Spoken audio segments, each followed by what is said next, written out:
رتی کے جذبات پہ واپس آئیں گے, تھوڑی سی بریک کرتے ہیں ہم اور اسلوب پہ آتے ہیں. یہ آپ واحد متکلم کی ٹیکنیک میں بھی لکھ سکتے تھے, خود ادھر موجود بھی ہو سکتے تھے, خالی جو کانجی صاحب کو اٹھا سکتے تھے. آپ نے ہر باب میں ایک مختلف راوی لیا. خاص طور پہ ہم نے دیواروں کے کانوں کا تو سنا ہے, آپ نے تو دیواروں کو بھی زبانیں دے دیں, چاہے وہ ہوٹل تاج کی دیواریں ہوں, چاہے وہ جناح ہاؤس کی دیواریں ہوں. سو اس اسلوب کا خیال کیسے آیا؟ اصل میں مطلب رتی کی زندگی کو ایک انڈائریکٹلی اپروچ کرنا چاہتا تھا شروع میں, اور میں دکھانا چاہتا تھا کہ وہ دوسرے لوگ دوسرے اس میں ایک بلی کو بھول گئے, ہاں, جو اس کا کاجل ہے, تو اس کی نظروں سے بھی دکھایا ہے. تو وہ میں چاہتا تھا کہ اس کے اوپر ڈفرینٹ اینگل سے اسپاٹ لائٹ اس کے اوپر پڑے کہ رتی ہے کیا, اس کی شخصیت کیا ہے, ہر پہلو سامنے آ جائے, ہر پہلو. اور پھر آخری چیپٹر میں رتی خود آئے. تو یہ شروع سے پلان تو نہیں کیا تھا, لیکن جب میں مطلب اس کو لکھتا گیا تو پھر مجھے محسوس ہوا کہ رتی کو خود اس وقت سامنے نہیں آنا چاہیے, رتی خود اس کو بولنا نہیں چاہیے. رتی تب بولے جب سارے مطلب سر سے پانی مطلب گزر چکا ہو, تو اس وقت پھر میں نے اس کو مطلب ہے کہ سامنے لے کے آیا. تو وہ مقصد جو ٹیکنیک کا یہ تھا, یہی ٹیکنیک میں نے دوسری جگہوں میں استعمال کی ہے. یہ شاید ایک لاشعوری طور پہ میرا آپ کی فیوریٹ ٹیکنیک ہے. تو میرا جو پہلا ناول ہے آدھی رات کا سورج, اس میں بھی یہی ہے, گلمینا میں بھی یہی ٹیکنیک ہے. تو یہاں بھی وہ ایک لاشعوری طور پہ آ گئی کہ مجھے, کیونکہ یہ ایک پولی فونک قسم کی اپروچ ہے کہ اس سے اگر صرف ایک ہی راوی ہوتا تو وہ محدود رہتا کہ وہ صرف کانجی کی, جیسے آپ نے بات کی, کانجی اگرچہ دوست تھا لیکن کانجی ان کو 1916 سے پہلے نہیں جانا. اس نے 1914 میں ایک بگی میں گزرتے ہوئے دیکھا تھا, تو اس کے بعد پہلی ملاقات 1916 میں ہوئی. تو وہ 16 سے پہلے کی زندگی ساری رہ, کیونکہ ان کی پیدائش 1900 کی ہے, تو 16 سال. اور اچھا پھر جیسے یہ وہاں یورپ میں چلی گئی, وہاں پہ تو کانجی نہیں تھا, تو وہاں پہ کوئی اور چاہیے تھا. تو اس طرح سے وہ پھر میں نے ڈفرینٹ جو واقعات تھے, صورتحال تھی, علاقے تھے, جگہیں تھیں, اس کے لیے پھر مختلف راوی چنے جو اس حساب سے اس صورتحال کو زیادہ بہتر طریقے سے بیان کر سکتے تھے. بمبئی کا مشہور ہوٹل تاج. سر پھر بہت سارا اجتماعی جو ہمارا ایک کمبائن شوق بھی ہے کہ ہم انڈیا جا کے دیکھیں, سو بہت سارا سامان تو ہمارا ادھر پڑا ہوا ہے, اور یہ ہمارے تمہارے کی بھی بحث کیا کرنی, سپریم کورٹ کا انڈیا کا ڈیسیجن بھی ہمیں بتاتا ہے. سو یہ جو اجتماعی ورثہ ہے ہمارا اس کتاب میں, وہ جن جذبات کے ساتھ ابھر کے پورا ناول میں رہتا ہے اور اینڈ پہ کنکلوڈ اس سپریم کورٹ کے چیف جسٹس کے خط سے ہوتا ہے. سو اب جب ہم ہائیڈ سائٹ میں دیکھتے ہیں 77 سال ہو گئے, سو اس ورثے کو اس ناول میں اس طرح سے لانا, یہ بھی شعوری کوشش تھی یا نہیں؟ شعوری کوشش تو نہیں تھی, وہ تو ورثہ جو ہے وہ تو بیک گراؤنڈ میں آیا. مطلب اصل جو موضوع تھا وہ تو رتی ہی کا تھا, لیکن بمبئی کے ساتھ پاکستان کی ہسٹری وہ بڑی انٹرٹوائنڈ ہے.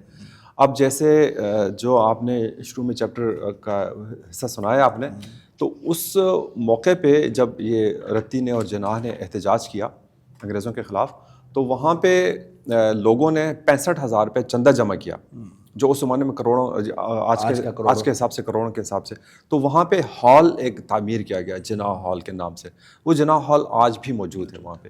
تو اس سے کیسے وہ ہماری تاریخ کا حصہ ہے, اسے کیسے ہم اگنور کر سکتے ہیں. تو وہ بمبئی تو جناح صاحب کا فیوریٹ شہر تھا, اور وہ آخر میں بھی وہ چاہتے تھے, پاکستان بننے کے بعد بھی وہ چاہتے تھے کہ ان کی خواہش, انہوں نے اپنا مکان بیچا نہیں, تو ان کی خواہش تھی کہ وہ اپنے آخری دن وہیں پہ گزاریں, پاکستان کو تھوڑا بہت اپنے پاؤں پہ کھڑا ہو جائے, اور وہ آخری دن وہاں. یہ قائد اعظم کی خواہش تھی کہ وہ اپنی زندگی کا آخری حصہ ممبئی میں گزاریں. تو پھر ان کی بیوی کی کتاب کی ایک رونمائی جناح ہال میں نہیں ہونی چاہیے؟ رونمائی کی ایک تقریب جناح ہال میں نہیں ہونی چاہیے؟ جی میں نے کوشش کی تھی ویزے کے لیے. معجزات لے کے جانا ہے آپ نے. وہ جناح صاحب کے ساتھ یورپ اور امریکہ کے سفر پر جا رہی تھی. جناح صاحب کو سینڈہرسٹ کمپنی کے کام کے سلسلے میں جانا تھا تاکہ وہ ہندوستان میں برطانیہ کی مشہور زمانہ فوجی اکیڈمی کی طرز پر فوجی تربیتی مرکز قائم کرنے کے سلسلے میں تحقیق کر سکیں. رتی ان کے ساتھ جا رہی تھی تاکہ شاید آب و ہوا کی تبدیلی اس کی بگڑتی ہوئی صحت کو سنبھال سکے, مگر مجھے اس کی جسمانی صحت سے زیادہ اس کی ذہنی کیفیت کے بگڑنے کا خوف تھا. وہ پچھلے کچھ عرصے سے روحوں سے رابطہ کرنے اور حاضرات کی محفلوں میں اتنی غرق ہو چکی تھی کہ زندہ انسانوں سے کٹتی جا رہی تھی. 2 سوال. قائد اعظم تو خود ایک فوج بنانا چاہتے تھے اور آپ لوگ قائد اعظم کے پاکستان کو کہتے ہیں کہ ملٹری اسٹیٹ نہ بنے. تو وہ سینڈرز جا رہے تھے اسی کام کے لیے. نہیں, یہ تو بڑا مشہور ہسٹوریکل واقعہ ہے سر. وہ یہ تھا کہ اس زمانے میں مطلب سینڈرز اس وقت بھی اور آج بھی ایک بڑی دنیا کی مانی جانی ملٹری اکیڈمی ہے. تو یہ چاہتے تھے کہ اسی طرز کی اکیڈمی انڈیا میں بھی قائم ہو اور ٹریننگ جو انڈین جو افسر ہیں, فوجی افسر, ان کی ٹریننگ انڈیا ہی میں ہو. تو اس سلسلے میں پھر یہ مختلف قسم کی جو مطلب اس میں تجاویز ہیں, آراء ہیں کہ اس کو کیسے قائم کیا جائے, اس کے لیے ان کو جانا تھا. تو وہ مقصد یہ تھا کہ زیادہ سے زیادہ اٹانومی حاصل کی جائے کہ ہم ہر چیز میں ان کے محتاج نہ ہوں, ہمارے پاس بھی وہ چیزیں موجود ہوں جہاں پہ ہم اپنے آپ کو ٹرین کر سکیں. تو اس کا مقصد تو یہ تھا. ابھی بھی ہماری ملٹری اکیڈمی کے بیسٹ کیڈٹس جو ہیں وہ ہر سال سینڈرز ایک کیڈٹ ابھی بھی جاتا ہے جو سینڈرز سے ٹریننگ کر کے آتا ہے. پھر یہ جو رتی تھیں سر, فرانس میں آپ نے دکھایا اسپتال میں داخل رہیں, اس پیراگراف میں آپ نے بتایا کہ وہ دور جا رہی تھیں, اور آج ہم جو پوڈ کاسٹ بھی کر رہے ہیں وہ ایک مینٹل ہیلتھ کے انسٹیٹیوٹ میں کر رہے ہیں. کیا بیماری تھی رتی کو؟ کاغذوں میں کیا لکھا ہوا ہے؟ فائلیں وہ جو نیس کا پیرس کا جو ہاسپٹل تھا اس کی کوئی فائلز ہیں؟ کوئی کیا لکھا ہوا ہے؟ نہیں, فائلز تو نہیں ہیں, البتہ مختلف کتابوں میں ان کی بیماری کے بارے میں مختلف قسم کی چیزیں لکھی ہوئی ہیں. تو وہ ایک کوئی کلیئر کٹ کوئی ڈائگنوسس تو مجھے نہیں ملا کہ جیسے آپ لوگ جس طرح ڈفرینشیل ڈائگنوسس کے 2-4 مل جائیں جس کو کہتے ہیں, تو وہ تو ان کا نہیں ہے. تو ان کا ایک 2-3 ان کو چیزیں تھیں. ایک تو ان کو کوئی میرے خیال سے IBS تھا, اگین انزائٹی سے لنکڈ ہے. ہاں, تو وہ اچھا اس میں بھی بڑی دلچسپ بات یہ ہے جو ناول میں بھی لکھا ہے میں نے کہ ڈاکٹر نے سختی سے منع کیا تھا کہ آپ نے مرچیں نہیں کھانی. تو جب یہ مرچیں کھاتی تھیں تو یہ پھر درد سے بلکتی رہتی تھیں, لیکن جو ہی ٹھیک ہوتی ہیں ہفتے 2 ہفتہ تو وہ پھر جا کے وہ کسی ریڑھی والے سے چاٹ کھا لیتی تھیں یا کوئی بھٹا. تو فرائڈ کا تھا نا ٹاز سیلف ڈسٹرکشن پہ ہمارا. جی, تو یہ ایک تو ان کا IBS تو تھا. Was she depressed? بعد میں پھر ڈپریس ہو گئی, پھر وہ بڑی شدید ڈپریشن میں چلی گئیں. شدید ڈپریشن میں جب ان کی سپریشن ہوئی ہے 88 دن کا وہ جو ہوٹل میں رہیں 88 ڈیز سیج تاج میں جو رہی ہیں. اچھا, شروع میں وہ جب آئی ہیں پہلے 2 دن وہ بڑی اچھی رہیں, کھانا وانا پورے کھاتی تھیں, ناشتہ ٹائم پہ, سارا کچھ وہ شروع میں جو ہوتا ہے کہ چلو میں اب تو آزاد ہو گئی ہوں وغیرہ. لیکن پھر بعد میں وہ بڑی سر مزری کا بھی ایک نشہ ہوتا ہے نا, وہ نشہ بھی ان کا شاید.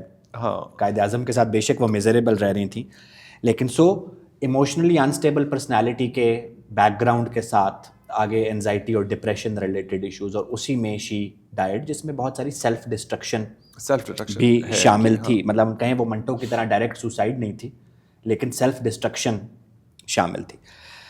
اچھا سر, ایک اور میرا فیوریٹ اقتباس, رتی کی مینٹل ہیلتھ پہ تو ہم نے بات کی, مجھے تو جے سے سب سے بڑی شکایت یہی رہی ہے. رتی بولی, انہیں اچھے اور برے کھانے کا فرق ہی محسوس نہیں ہوتا. پتہ ہے چم, میں شروع میں ان کے لیے بڑے چاؤ سے طرح کے کھانے تیار کروایا کرتی تھی. ایک دن میں نے جھینگا کری پکائی, اور پتہ ہے کیا, انہیں مرچیں کھا کر دورہ پڑ گیا. پانی کے 3 گلاس پینے کے بعد کہیں جا کر سنبھلے. بعد میں تو حالت یہاں تک پہنچی کہ یہ 10 کورس ڈنر میں سے بس یخنی کے 4 گھونٹ لے کر اٹھ جایا کرتے تھے. مسٹر جناح ہنس دیے. ان کی ہنسی عجیب تھی, جیسے کسی ایسی کھڑکی کے زنگ آلود قبضے کھل رہے ہوں جو بہت دنوں سے استعمال نہ ہوئی ہو. قائد اعظم بھی ٹوٹ رہے تھے.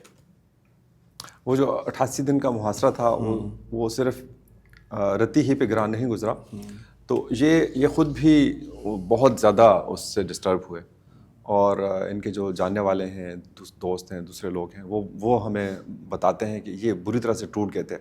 تو اس لیے جب سپریشن کے بعد رتی اپنی ماں کے ساتھ یورپ چلی گئیں تو اس کے 1-2 ہفتے بعد یہ بھی چلے گئے اس کے. تو وہ اگرچہ اوپر سے وہ بڑے سختی دکھا رہے تھے, یہ مطلب چم کو بھی وہ کہہ رہے ہیں, چمن لال کو, کہ یہ کیا ڈرامہ ہے کہ تم لوگ مجھے اس کے ساتھ پاس لے کے جا.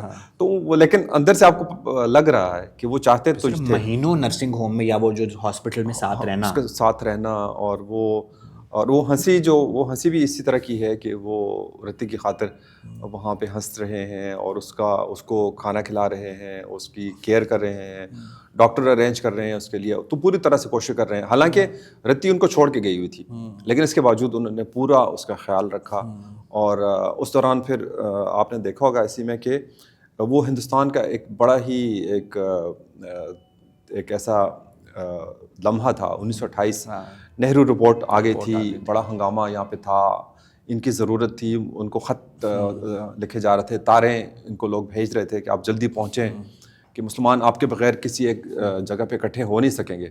لیکن یہ وہاں پہ رتی کی تیمارداری میں لگے رہے اور انہوں نے پھر کہا کہ جو میں نے کہلوایا ان سے کہ یہ قراردادیں اور یہ ریزولوشنز اور یہ چیزیں جلسے اور جلوس اور یہ تو بہت میں کر چکا, اب مجھے تھوڑا سا وقفہ چاہیے, فیملی ٹائم. ہاں. سو جس مذہب کو انہوں نے پالیٹکس کی خاطر نہیں چھوڑا تھا, اس پالیٹکس کو پھر بیوی کے جذبات کی خاطر سائڈ پہ وقتی طور پہ, ہاں اس وقت انہوں نے چھوڑ دیا. سر یہ جو دونوں نہیں, اس میں یہ بھی ہے کہ آپ دیکھیں کہ وہ بھی بہت انہوں نے فلیکسیبلٹی دکھائی ہے کہ وہ ان کے جیسے لباس کے معاملے پہ, حالانکہ ان کو احساس تو ہوگا کہ اس وجہ سے ان کو پولیٹیکل نقصان بھی ہو رہا ہے, کیونکہ مخالفین آپ دیکھیں کہ ان کے اوپر کتنے فتوے لگے ہیں اور ان کو کافر اعظم بھی کہا جاتا تھا, اور بڑا ان کی یہ رتی کے حوالے سے ان کو بہت ان کے اوپر اٹیکس ہوئے ہیں. تو اس کے باوجود بھی وہ بالکل نہیں, انہوں نے ہمیشہ رتی کا ساتھ دیا, رتی کو کبھی انہوں نے روکنے کی ٹوکنے کی اس کی کوشش نہیں کی. تو اس کا مطلب یہ ہے کہ یہ بھی بہت یعنی رتی نے تو کیا, رتی تو انہوں نے بھی بہت سیکریفائس کی ہے, سیکریفائس انہوں نے بھی کی. لیکن سر اتنے سیکریفائس کے باوجود دونوں کی شخصیات میں جو پولز اپارٹ تھیں, جو اپنی اپنی طرح کی ایک ایکسٹریم نیچر تھی, ایک میں جذباتیت, دوسری میں آبسیشنل ٹریٹس, پھر آخر میں دونوں نے کیا کھویا اور کیا پایا؟ دونوں نے مطلب رتی نے تو زندگی کھو دی نا, رتی نے تو سب کچھ کھو دیا. کیا پایا تو کیا, بس کیا کہہ سکتے ہیں کہ ہیرا چاٹ لیا, جو قائد اعظم کی شکل میں ایک ہیرا تھا, اس کو فتح کر کے چاٹ لیا. ہاں نہیں, وہ تو پھر ظاہر ہے کہ اس کی زندگی تو ناکام رہی, کہ وہ تو بڑی کم عمر میں دنیا ہی سے گزر گئی. قائد اعظم پہ اس کا بہت گہرا اثر ہوا. قائد اعظم جو تھے وہ بالکل ہی ٹوٹ پھوٹ کا شکار ہو گئے, اور رتی کے مرنے کے بعد انہوں نے ہندوستان ہی چھوڑ دیا. ان کا دل ہی اچاٹ ہو گیا ہر چیز. ہاں, وہ انہوں نے اپنا پیک اپ کیا, اپنی بیٹی کو ساتھ لیا اور وہ چلے گئے ہندوستان کو چھوڑ کے, باقاعدہ ہمیشہ کے لیے چلے گئے. اور وہاں پہ لندن میں جا کے انہوں نے وہاں کی پارلیمنٹ کا الیکشن لڑنے کی کوشش کی. دونوں پارٹیز, جو ٹوری اور لیبر, دونوں سے رابطے انہوں نے کیے, الیکشن لڑنے کی کوشش. وہاں پہ ان کو مطلب ٹکٹ تو نہیں ملا, لیکن انہوں نے اپنی پریکٹس شروع کر دی اور مکان وہاں پہ خرید لیا. اس کو دینا کو انہوں نے اسکول میں داخل کرا لیا, فاطمہ جنان کے ساتھ تھی. تو وہ ہندوستان بالکل ترک کر دیا تھا انہوں نے, یعنی وہ رتی کے اتنا ان پہ گہرا اثر ہوا. اچھا, اس کے بعد پھر یہاں پہ ظاہر ہے کہ پولیٹیکل حالات تھے, پھر خط ان کو لکھے جانے لگے. علامہ اقبال صاحب نے بھی ان کو خط لکھے, لیکن علامہ اقبال کے نہیں, دوسرے جو پنجاب کے لیڈر تھے سر فضل حسین, ان کے خطوط اور بھی بڑے لوگوں نے ان کو قائل کیا کہ آپ واپس. اور انہوں نے 4 سال لگائے, 4 سال تک انہوں نے ہندوستان سے رابطے ہی توڑ دیے تھے.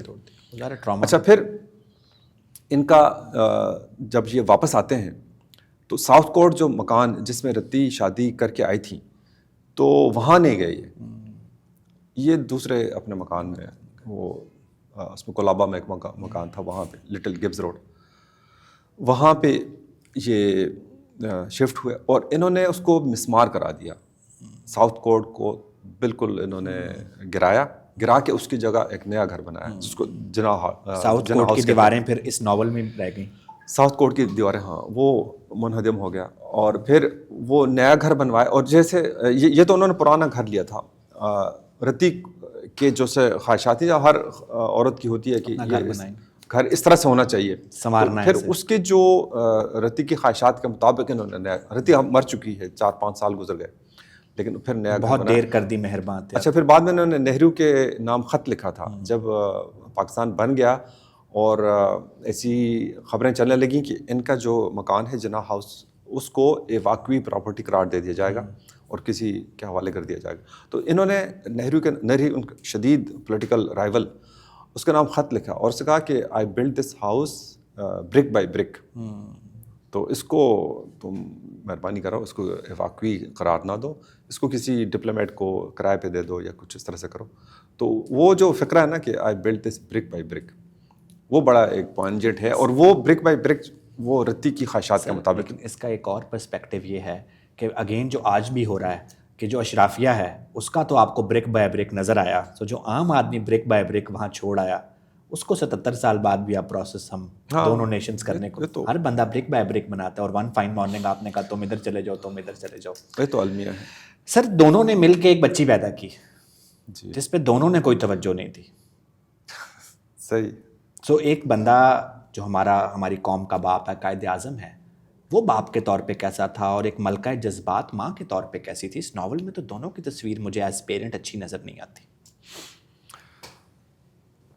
مطلب جناح صاحب کا تو یہ ہے کہ انہوں نے یعنی اس دور کا, یعنی ہم 100 سال پہلے کی زندگی کو آج سے کمپیئر نہیں, آج کل کے پیرنٹ بہت زیادہ انوالوڈ ہوتے ہیں, خاص طور پہ باپ. تو اس وقت شاید نہیں تھا کوئی رواج اتنا نہیں تھا کہ باپ جو ہے وہ بہت زیادہ ایکٹیولی بچے کی تعلیم کا باپ تو تھا اس میں حصہ لے. تو اس لحاظ سے انہوں نے کچھ ان کو مارجن دینے کو تیار ہے. وہ گورننس تھی اس کے حوالے کر دیا. اپنی ہیروئن کو بتائیں وہ کیوں نہیں تھی. ہیروئن جی یہ تھی کہ ایک ماں, اچھا وہ بڑی کم عمر میں ماں بن گئی, 19 سال کی عمر میں. 15 اگست 1919 کو یہ پیدا ہوئی ہے دینا. شادی جب ہوئی 18 سال کی تھی, تو اس کے زمانے میں ہر دوسری لڑکی 19 سال میں ماں بن رہی تھی. ہاں, تو وہ ماں بننے کے بعد جو ایک تقاضے ہوتے ہیں بچے کی پرورش کے, تو وہ بھی ایک سماجی ایک زنجیریں ہیں ایسے ہی. تو رتی جو ہے وہ کسی طرح کی زنجیروں کی قائل نہیں تھی, تو اس لیے وہ میرا نہیں خیال کہ وہ ایک روایتی ماں کا کردار ادا کرنے کے لیے اپنے آپ کو اہل سمجھتی تھی.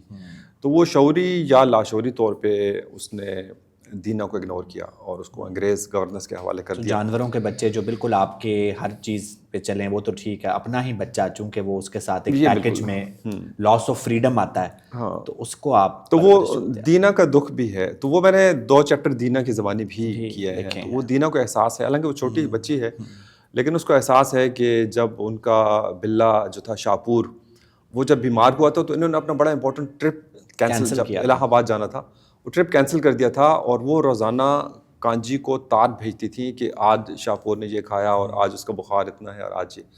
لیکن دینا کے بارے میں کوئی ایسی ہمیں چیز نہیں ملتی. وہ دینا پھر کہتی بھی ہے کہ میں جب بیمار ہوئی تھی تو ماما نے کچھ میرے ساتھ ایسا نہیں کیا تھا جیسے ان بلیوں کا. تو یہ ایک ٹریجڈی. یہ جو ہمارے پاس شخصیت کے عارضے کے ساتھ لوگ آتے ہیں نا, تو ان کا آخری سوال ناول کے بارے میں, پھر ہم کچھ اور سوال. اچھا جو ایک میں بڑا امپورٹنٹ پہلو جو ہے قائد اعظم کی سافٹ زندگی کا, ہمارے سامنے تو ایک بڑی سخت ان کی ڈسپلنیرین ٹائپ کی شخصیت سامنے آتی ہے. شیروانی کو اس کا جو سب سے بڑا ثبوت جو ناول کا پہلا چیپٹر ہے کہ رتی کو وہ کبھی بھول نہیں سکے, مرتے دم تک وہ رتی جو ہے وہ اس کو یاد کرتے رہے. تو اس کی مختلف شہادتیں ہمارے پاس موجود ہیں ڈاکومنٹڈ. ایک تو ان کا ڈرائیور ایک تھا جس کا منٹو نے خاکہ لکھا, آزاد اس کا نام تھا. تو وہ آزاد جو ذکر بھی ہے, وہ والا ڈرائیور ہے؟ نہیں وہ نہیں ہے, یہ الگ ڈرائیور ہے. تو وہ کیونکہ وہ بعد میں آیا تھا, وہ 1935-36 یا اس کے بھی بعد آیا ہے جو جس کا منٹو نے لکھا. تو یہ تو ناول تو 29 پہ ختم ہو جاتا ہے. تو وہ بتاتا ہے کہ صاحب جو ہے وہ رات کو ٹہلتے رہتے ہیں اپنے کمرے میں اور گھنٹوں تک, اور پھر بتاتا ہے کہ ان کے پاس ایک لکڑی کا صندوق ہے اور اس میں بیگم صاحبہ کی ساڑیاں اور ان کی تصویریں اور ان کے زیور اور ان کی چیزیں, اور راتوں کو اٹھ کے کھول کے اس کو الٹتے. ہم راتوں کو اٹھ کر روتے ہیں اور رو کے دعائیں کرتے ہیں. تو یہ گلٹ بھی ہو سکتا ہے, اور پھر اس کی سڈن اس کی ڈیتھ, وہ ایک ٹریجڈی, وہ بھی ان کو. اچھا وہ جب تک بمبئی میں رہے وہ ہر ہفتے جاتے تھے رتی کی قبر پہ, اور وہاں پہ وہ ایک گیت ہے دی اینڈ, وہ گنگنایا کرتے. آپ سوچیں کہ قائد اعظم کی جس طرح ہمارے سامنے شخصیت ہے, اور وہ قبر پہ جا رہے ہیں اپنی بیوی کی اور اس کے مرنے کے ڈیکیڈز کے بعد, اور وہاں پہ فاتحہ نہیں پڑھے گنگنا رہے ہیں. اچھا, پھر جو ان کی جو بہت ہی مجھے جس نے ایک سمجھ لیں کہ اس نے ہلا کے رکھ دیا, وہ یہ ہے کہ جب 15 اگست 1947 کو پاکستان بنا ہے اور قائد اعظم صاحب گورنر جنرل کے عہدے کا حلف اٹھا رہے ہیں, کتنا امپورٹنٹ ان کی ساری زندگی کی اسٹرگل کا یہ ایک نقطہ عروج ہے. تو اس موقع پہ وہ کیا سوچ رہے ہیں, ان کے ذہن میں کیا سوچے ہیں. وہ بمبئی سے ٹاٹا ایئر لائن کا خصوصی طیارہ بھیج کے وہ وہاں سے ایک میوزیکل بینڈ کو منگواتے ہیں, کین میک. اور کین میک آتا ہے, وہ وہاں پہ کراچی کلب کے سبزہ زار میں جب یہ تقریب ہو رہی ہے, حلف, جو تصویریں دیکھی ہیں, ویڈیوز بھی ہیں اس کی, وہ آپ نے دیکھی ہوں گی, حلف اٹھا رہے ہیں. اس کے بعد وہ ہدایت کرتے ہیں کین میک کو کہ وہ ایک شوپان, ایک مشہور آسٹرین موسیقار, عظیم موسیقار, اس کی دھن بجائے جس کو تریس تیس کہتے ہیں, اور وہ دھن بجاتے ہیں. اور وہ الوداع کی, دکھ کی, اندوہ کی دھن ہے. تریس تیس کا مطلب ہی اس میں فرانسیسی میں غم و اندوہ ہے. تو اس پہ لوگ حیران رہ جاتے ہیں کہ یہ کیا ہو رہا ہے کہ اس خوشی کا موقع ہے تو اس موقع پہ یہ اتنی غمناک دھن کیوں بجانے کی فرمائش کر رہے ہیں. تو کین میک پھر بجاتا ہے. That grief stuck to him. تو وہ دھن جو ہے وہ رتی کی فیوریٹ دھن تھی, اور رتی نے 1918 میں جب اس کی سالگرہ تھی تب وہ اس میں اس تاج محل ہوٹل کے بال روم میں اس نے وہی دھن بجائی تھی. تو اس کا مطلب ہے کہ اس واقعے کے اتنے برس کے بعد 1947 میں جب رتی کو مرے ہوئے 18 سال گزر چکے ہیں, اس وقت بھی ان کو وہ دھن یاد ہے, وہ لمحہ یاد ہے, اور اپنی اس سب سے بڑی اچیومنٹ میں وہ رتی کو شریک کر رہے ہیں. ایسے ہی وہ رتی کو شریک کر رہے ہیں اس دھن کی شکل میں. جس طرح ایران میں ہم نے دیکھا کہ شادی کی ایک تقریب قبرستان میں بھی ہوتی ہے کہ مردوں کو شامل کیا جائے. سو قائد اعظم نے بھی اس میں اپنی مرحومہ پاکستان کی کریشن میں مرحومہ بیوی کو شامل کیا, اور ان کا رول بھی تھا, ہم اس کو اگنور نہیں کر سکتے. ایک خاتون جو اس زمانے کی ایک مشرقی عورت کے تصور پہ پورا اترتی ہے, گھاگرے اس نے پہنے ہوتے ہیں, لہنگے پہنے ہوتے ہیں, شرارے پہنے ہوتے ہیں, سر پہ دوپٹہ کیا ہوتا ہے, حالانکہ ڈینٹسٹ ہے لیکن ایک روایتی عورت میں وہ رتی کی نند ہے. اور رتی ایک انتہائی غیر روایتی, پارسی سے مسلم کنورٹڈ, ایک گھر میں بھی, اور قائد اعظم کو دونوں نے شیئر, ایک بہن تھی اور ایک بیوی تھی. سو ان دونوں کا ریلیشن شپ تھوڑا سا یہاں جو ہمیں نظر آتا ہے اس میں تو وہ روایتی نند بھاوج والا نظر آتا ہے, وہ ایسے ہی تھا. ہاں, ان کا بھی یہ ہے کہ شخصیات ان کی بالکل مختلف تھیں. تو فاطمہ جناح وہ اپنے بھائی کی طرح ان کے زیادہ قریب تھیں, تو بڑی اسٹرن قسم کی پرسنالٹی تھی. رتی جو تھی وہ تو سیال بالکل تھی, وہ تو آگ تھی. تو اس لیے پھر ان کا بھی گزارا ہونا بڑا مشکل تھا. تو پھر ایک واقعہ ہے کہ یہ اصل میں یہ الگ رہتے تھے, فاطمہ اور ان کی دوسری بہنیں. تو ان کو مطلب جناح صاحب نے الگ مکان لے کے دیا تھا, وہاں پہ یہ رہتے تھے. تو اس میں لیکن یہ آ جاتے تھے, یہ ساؤتھ کورٹ جو ان کا جہاں پہ رتی اور جناح صاحب رہتے تھے, وہاں پہ یہ ہر وقت آتے جاتے رہتے تھے. تو رتی نے ان سے کہا کہ آپ اتوار کو مت آئے کریں, کیونکہ اتوار جو ہے نا وہ مطلب جناح صاحب کو جے کہتی تھی. جے اور میں جو ہے نا وہ ایک ہی دن ہوتا ہے ہمارے پاس, تو اس کو تو وہ پھر کتابوں میں لکھا ہے کہ اس دن خاص طور پہ اہتمام سے بڑی روایتی نند تھی وہ آیا کرتی تھی. اور پھر اچھا, ان کی شادی نہیں ہوئی, باقی بہنیں, ان کی اور بھی بہنیں تھیں, 4 بہنیں تھیں جن کے بچوں کا بھی ذکر ہے, بچوں کا بھی ذکر ہے. ہاں, تو وہ ان کی شادیاں تو ہو گئیں, ان کی شادی نہیں ہو سکی. تو یہ بھی مطلب جناح صاحب کے پھر ظاہر ہے کہ ان کے والد کا انتقال ہو, جو اوپر پورے خاندان کی کفالت ان کے ذمہ تھی. تو پھر مطلب ہے کہ اس میں فاطمہ کی کفالت اور ان کی دیکھ بھال اور ان کی ذمہ داری وہ بھی جناح پہ تھی. تو رتی نے کوشش کی کہ ان کی شادی بھی کہیں کرا دوں. تو وہ ایک بار اسپیشلی حیدرآباد بھی گئی تھی ان کے لیے رشتہ ڈھونڈنے کے لیے. تو اس میں ان سے زیادہ شاید اپنی ریلیف چاہتے تھے, لیکن وہ ہوئی نہیں, لیکن وہ ہو نہیں سکا. پھر یہ ان کو ڈینٹل کالج میں داخل کرا دیا گیا. اچھا, that was after the marriage. After the marriage, Calcutta میں. یہ وہاں بھی چلی گئیں, لیکن ان کی پریکٹس بھی نہیں چل سکی, تو وہ نہیں ان کا سلسلہ ہو سکا. تو یہ کبھی بھی ان کا کوئی خوشگوار تعلق آپس میں قائم نہیں ہو سکا. جتنے بھی ہمیں واقعات ملتے ہیں وہ سارے نیگیٹو ہی ملتے ہیں دونوں کے انٹریکشن. ایوب خان صاحب نے رتی کا بدلہ لیا. اچھا سر, آخری بات, جو بھارتی سپریم کورٹ کا فیصلہ آیا, چیف جسٹس نے لکھا, اور اس میں نے آپ کے ناول میں پڑھا, مجھے یہ پہلی دفعہ پتہ لگا آپ کا ناول پڑھ کے, سو انہوں نے لفظ قائد اعظم استعمال کیا. سو وہ اگر ہم مان لیں کہ ہمارا دشمن اسٹیٹ ہے, ہماری اس کو نہیں مانتے, تو ان کو محمد علی جناح کہنا چاہیے تھا. سو ایک تو وہاں بھی قائد اعظم کو رسپیکٹ کیا جاتا ہے, اور ایک جب بھارت کا چیف جسٹس بہت ساری چیزوں کو مشترکہ ورثہ قرار دے رہا ہے اور ایک بڑا ماڈریٹ ڈیسیجن دے رہا ہے, سو یہ اس کی جو لائن تھی یہ ان کے حکومتی بیانیے سے بھی اس وقت شاید کوہیرنٹ تھی, یا یہ کیا سٹوری ہے؟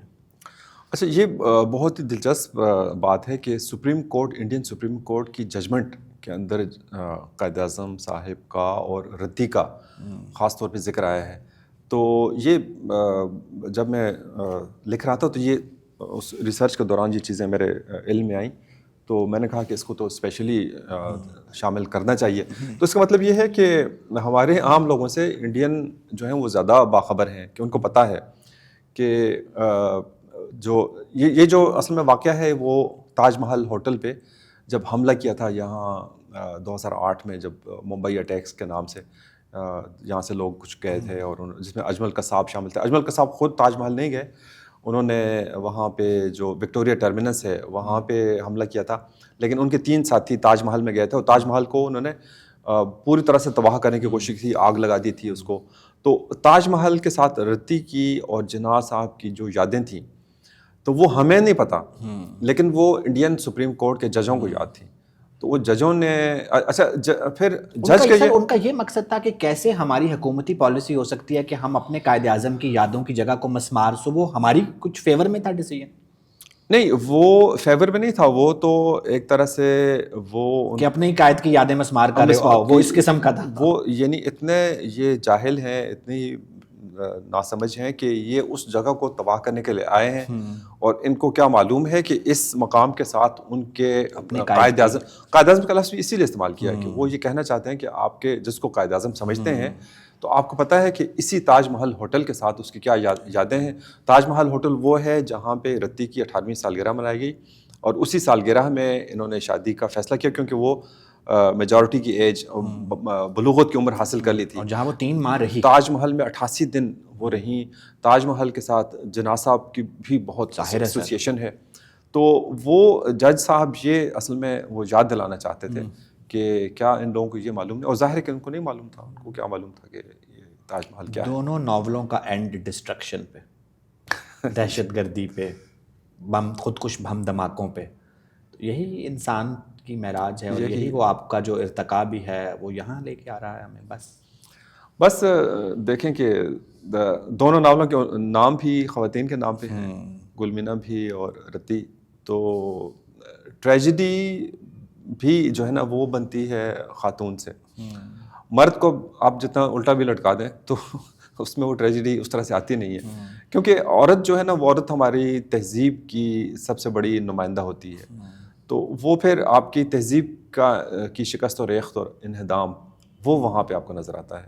تو وہ دونوں ناولوں میں وہ مختلف, ظاہر بالکل ہی مختلف ناول ہیں تو بالکل مختلف, لیکن آپ کو کامن چیز ڈسٹرکشن وہاں بھی ہے اور یہاں بھی, اور خودکش حملہ ہی دونوں کے اینڈ پہ جو بالکل ہے کہ انسان اپنے ہاتھوں خود اور معاشرے کو لے کے تباہ ہو جانا چاہتا ہے.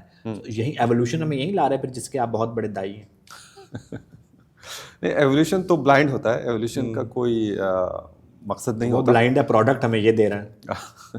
وہ بس چلتے چلتے جو آپ کے وہ ہے رینڈم ایونٹس, جیسے بلیڈ کی گیند ہے, یہاں سے ٹکرا کے وہاں, ٹکرا کے وہاں, تو وہ کسی بھی رخ پہ جا سکتی ہے.